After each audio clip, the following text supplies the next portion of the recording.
For those who don't know, I'm a big fan of football and I support Manchester United. I applied to Manchester United, but bruh, bruh, bruh, bruh, bruh, bruh, bruh, bruh, bro. hey guys, welcome back to my channel. If you are new here, my name is Busaya. Yeah, come to the glow team. The only thing we do here is glow, okay? We shine. What do you do for a living? We glow. Please subscribe, do it, and join the family because this is what it is, this is what is happening.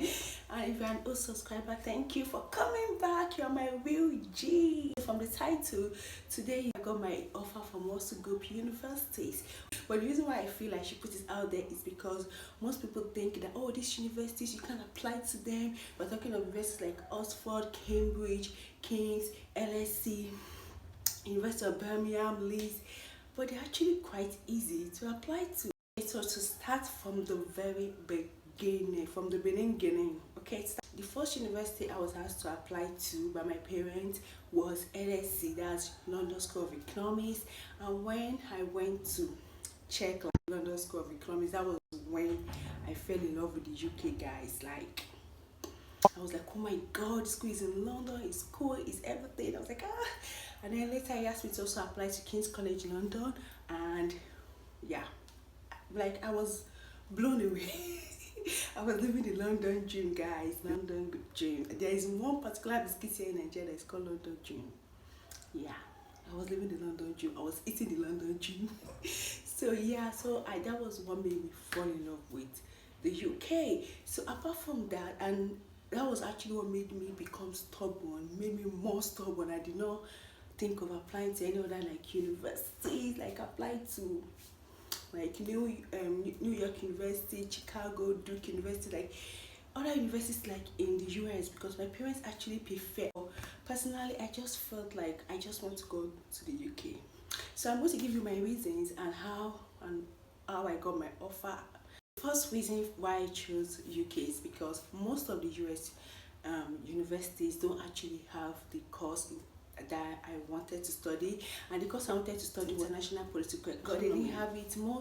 The course related to that they have in most of the university I tried applying to were humanitarian and human rights law, international relations, international politics, and things around that international relation department, but they didn't have the course go. But then when I went to the UK, like it's like a normal course to them in the UK, and I was like, okay, so we're just going to stick to this UK. So yeah, the course was one of the major reasons why I just was stubborn and I did not apply to another country. Don't be like me, be open-minded. The reason why I applied was when I learned about the diversity, guys. Like every culture, you can literally find them in the UK. For me, I feel like it's quite scary at the same time.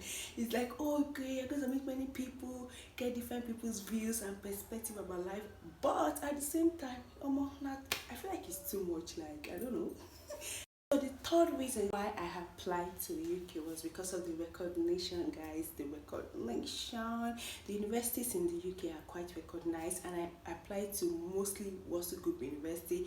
Russel Group University are one of the top, no, they are not one, they are the top universities in the UK. And so just like we have the Ivy League in the US, we have the Russel Group in the UK. So the Russel Group are the Cambridge and the Oxford and all those, you just get it like fancy name.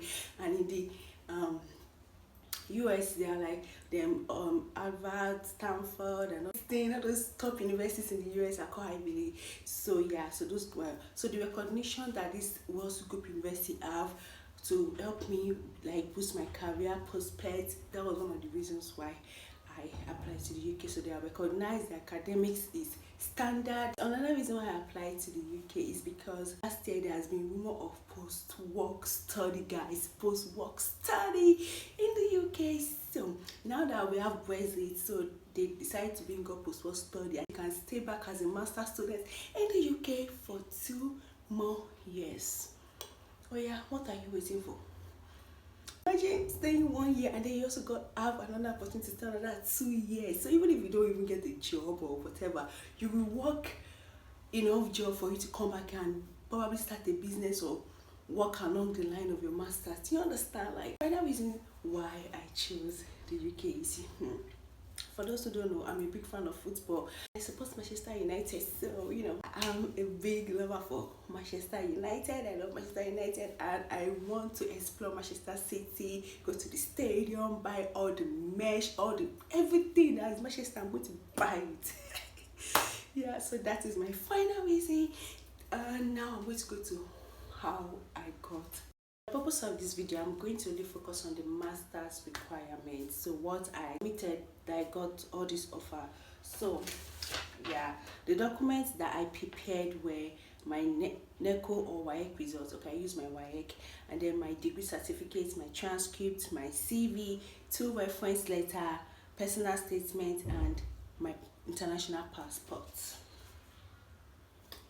Now it depends. For me now, I don't have any work experience, so my 2 reference, some universities just want 1, some wants 2.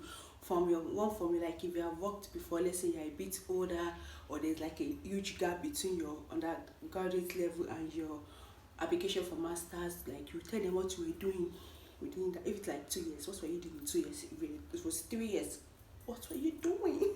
So that is why you need a professional reference.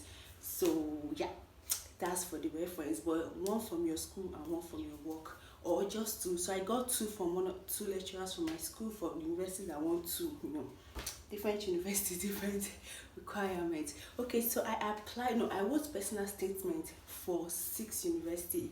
The major one that I put all my heart, soul, mind, everything was London School of Economics. I wrote that personal statement with everything I got, and that was like the predicate of every other personal statement I wrote. Okay, but I did not get to apply to London School of Economics. I thought I was agitated. I was like, no, I'm going to apply to London School of Economics. But I didn't apply, and I was like, well, let me just fashy. And one of the reasons why I didn't apply was I didn't know how to apply, so I was going to use an agent to apply. And when I submitted everything to her, she was like, oh, sorry, we don't apply, we don't work with LSC. And I was like, okay, fine, no problem. So that was why how LSC left the building, and she didn't say anything about the rest. So I was supposed to apply to 6. So LSC, London School of Economics, University of Manchester, University of Leeds, University of Birmingham, King's College London, and Warwick University. At the end of the day, I got email back from just 4 universities, which were in University of Leeds, University of Birmingham, University of Warwick, and King's College London. University of Manchester did not message me. I feel like the agent did not apply. That's just it, because they didn't even say thank you for applying, come back and continue your application. They didn't say anything like that, so she didn't apply, but it's fine. So my first offer came from University of Leeds. It was so fast, guys. That was my first offer, unconditional offer like this, guys. And I was so excited because I actually wanted to go to Leeds. I don't know why, I just like that place. Leeds used my WAEC results because I got an unconditional offer. The only thing I was going to do was to pay for the deposit, £1,500 deposit, and that's my, every other thing. Then I got my second offer from University of Birmingham. They gave me a conditional offer. I was like, why did the guy giving me a conditional offer? I was even like annoyed, like, what's wrong with this university? They used WAEC, but I don't know why they didn't decide to use my WAEC. But we'll come back to that. Then I got my offer from Warwick 20th of May, and they asked me for an IELTS result. Okay, they asked me to go and take IELTS before I can come to their school. The same, and then on June 11th, I got my offer from King's College, and your girl was excited, and that's why I got all my offers from these universities. Now, King's College also wanted, with IELTS exam, an IELTS result. So I got 3 conditional offers and 1 unconditional offer at the end of the day. And yeah, so for Warwick and King's, I have to write the IELTS. But for Birmingham, I didn't really focus on it, so I was like, I don't know what they wanted. But I think deposit was part of it. But Warwick did not ask me for any deposit. They just asked me to go and write the exam. So some universities don't ask for deposit, some ask for deposit. So that was how I got my offer. So you can use, so if I feel like if you want to apply to either also group or any university wants to apply to, try and take the IELTS exam before, because I didn't take mine before and it affected me, guys. That is story for another day. Big bow my head like this. It's not even, not be joke, it affected me big time. So please study for your IELTS and go and do your IELTS if you want to study any university in the UK. They may not ask for it, they may use your bike, but just do it for your own good. So the things I submitted, the 7 things I mentioned were the things I submitted, and I got my offer. Now, there are different things at different university ones, so make sure you go to your university website and read everything under requirements, every single thing.